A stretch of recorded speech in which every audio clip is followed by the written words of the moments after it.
One thing I love about Anastasia is just, to me, she's just a badass, if I can say that. I just love her character. I love when she's like, I'm not changing my name professionally, I'm getting here on my own, I'm doing this awesome R8 car chase sequence. Yeah. Can you talk about the message that sends? 'Cause it's an awesome thing to see that character, like with that character, they're on even playing fields, that no one's overcoming the other. They're both vulnerable people, they're both emotional people, they're both strong people. Will you talk about like sending that message about Anna's character and being that way on screen? Yeah. Well, I think, especially given the circumstances of the film, the content is sexual power, which is very relevant these days, and she is not suppressed whatsoever, and she carries herself with a sense of self-worth and respect, and she is true to that throughout every conflict that she faces, every hurdle, every discussion with him, but she also maintains a level of vulnerability and kindness and compassion that I think those two things coupled are brilliant.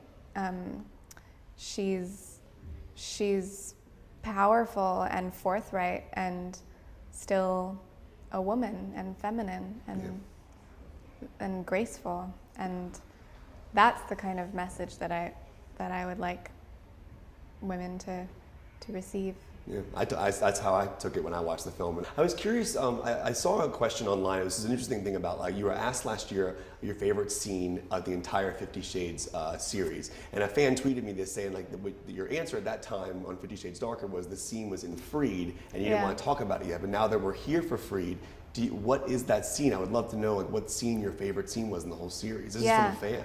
It's a scene where Anastasia finds out that she's pregnant, and she's in her closet, and she gets into an argument with Christian, and kind of is extremely vocal and honest about it while getting dressed. So she's putting clothes on and sort of figuratively covering up and protecting herself while speaking her truth, which I think is pretty special. One thing I love about this idea is that you're playing this character for 3 films, and now we're sitting here, the production's done. I'm curious what part of Anastasia that you take with you. Like, what elements of her, like, kind of come into your real life? Do you pull from characters? Like, do you find yourself still having elements of her emotionally?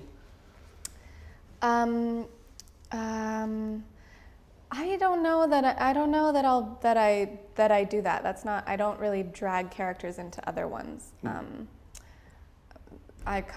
It's important to me to leave it behind, whatever the job is. So that's not really something I do. I think that I will carry her in my heart forever. You know, this has been an incredible opportunity for me, and it's completely changed my life. So it's something that will be in my heart, brain, forever. I think the R8 scene is so awesome. And I just think the whole chase sequence, like that scene blew my mind. I was curious how fun that was to shoot that, how much training was there involved, or, I mean, how those shots worked. Are you really driving down the road as we're seeing you? How do they shoot that moment? It's so cool. Yeah, it was amazing. I did precision driving training for that, which was fun. I grew up driving. I grew up driving, basically. I grew up in Colorado driving, cars and trucks and dirt bikes and things. So it was really fun. There are moments that are not me driving, obviously, for like insurance purposes. But it was so fun, and Jamie was so scared. Was he really? Was he freaking out? Yeah, he didn't like it. Well, you did a great job. I can't wait for Suspiria. Cannot wait. So it was awesome talking to you. I hope you have a wonderful rest of the time in Paris. Really nice to meet you. You're always so kind, so thank you. Thanks so much. All right, well, first of all, congratulations to you, man. I'm curious, you play 3 films, you play a character for this long, you have this much of an arc happening on screen. What elements of Christian are still with you now that you've wrapped? Like, what do you take from him into your own life? I mean, I think you take a little bit of every character into your own life, or you learn something about yourself, I think, from every character you play. It's funny with Christian because, it's such a big chunk of, 3 movies, but in a way, it's been nearly 2 years since we finished, and it kind of feels mad to be sitting here talking about him now. But I don't feel like I'm. I think he's a character I've played that I'm furthest away from in my own life. You know, there's things I admire about him and his ambition and his prowess at work and what he's achieved and his charity work and all that stuff. I think's really cool. I take something from that.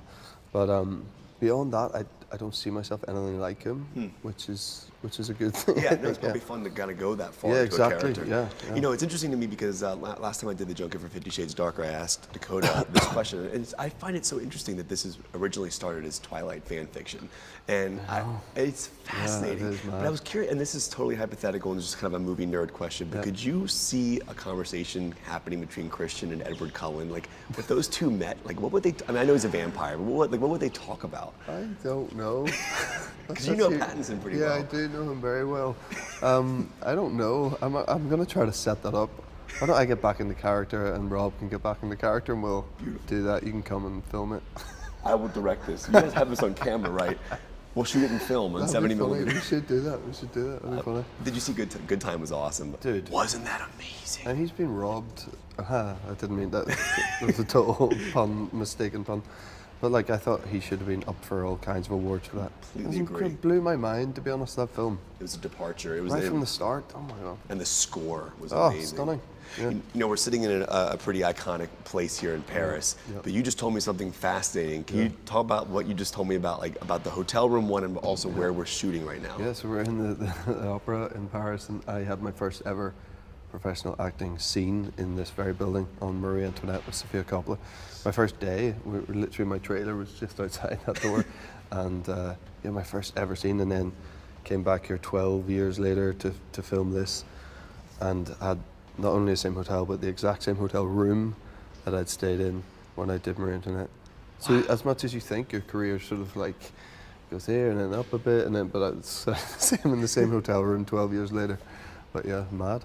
Now, last time I saw you, we talked about the 4x4, and I'm going to get to that. But I have yeah. a serious question first, though. Because I've always been fascinated by this. I'm watching the film, and obviously he has the scars on his body. And I think in Darker, there's the shower scene where she asks you about the scars, and you kind of like don't want to talk about it. But in the book, my wife was telling me it's actually cigarette burns. Exactly, yeah. I was curious how deep you went into that in your mind. Like, did you build out what happened to him in that exact scenario? Like, sometimes actors will kind of build stuff in. Did you build that out? Yeah, a little bit, and I tried to sort of consider the sort of pain of that and what the touching of that represented, and try to tap into that a little bit. And there's, I mean, online's amazing now for stuff like that, and you can on YouTube, even YouTube and stuff, you can find out old people. There's a whole like almost like a series or like kind of like a mini documentary I watched about people with abuse and who had scars from abuse and how they can't have certain materials on it and also don't let people touch. So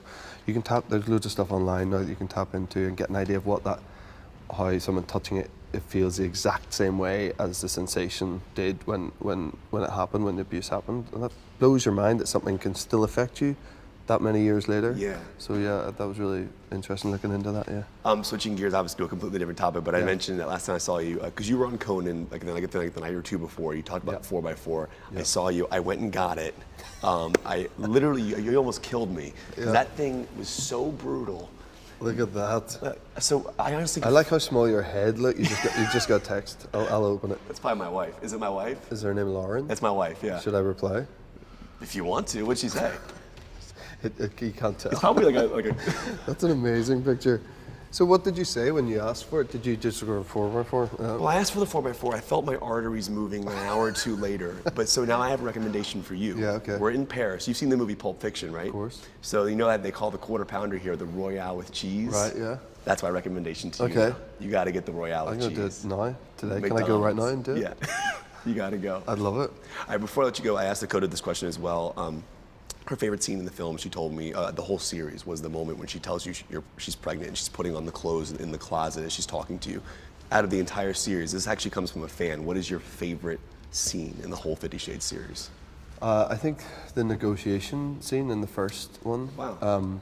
I just liked the way it was written. It was really punchy, and it was, cat and mouse was back and forth, and I just liked the way we shot it, and we did this thing where we tried to make us look with a sort of cheat of the camera and positions that we were getting closer and closer the further the negotiations went. Oh, cool. I just stylistically enjoyed that the most, and yeah, I think that was for me. And I just, the dialogue and what we were talking about, and you know, we had a couple of times we laughed a little bit at sometimes the content. But yeah, that was a fun day. I enjoyed that. Cool. Well, Jamie, it's always good to see you, man. And great. go see Phantom Thread if you can. It's would die to, awesome. yeah. I'm so happy you saw a good time. It's Gigi Hadid. For more videos like this, click here. Hi, I'm Alicia Vikander. If you want to see more videos like this, please subscribe.